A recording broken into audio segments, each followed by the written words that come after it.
Inspirasi firman sinar kasih. Penunjuk jalan.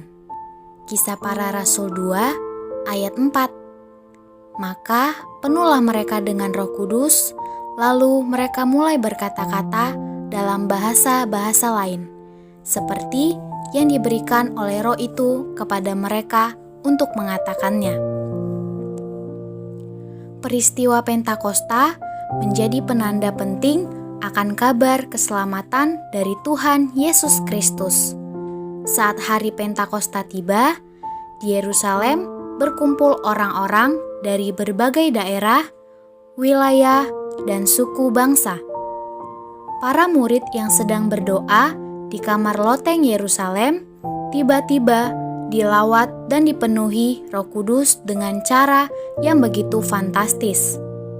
Fenomena suara seperti tiupan angin keras, lidah-lidah seperti nyala api bertebaran, dan para murid berkata-kata dalam berbagai bahasa lain.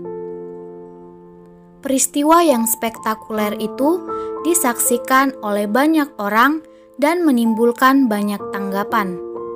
Namun, sejarah mencatat bahwa sejak hari Pentakosta itulah berita keselamatan di dalam Tuhan Yesus Kristus mulai disebarluaskan kepada suku bangsa dan bahasa.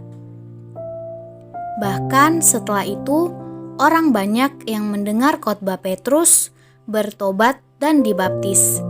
Saat orang-orang itu kembali ke daerah masing-masing, mereka meneruskan kabar keselamatan itu di tempat mereka, sehingga semakin banyak orang yang menerima pengampunan dosa.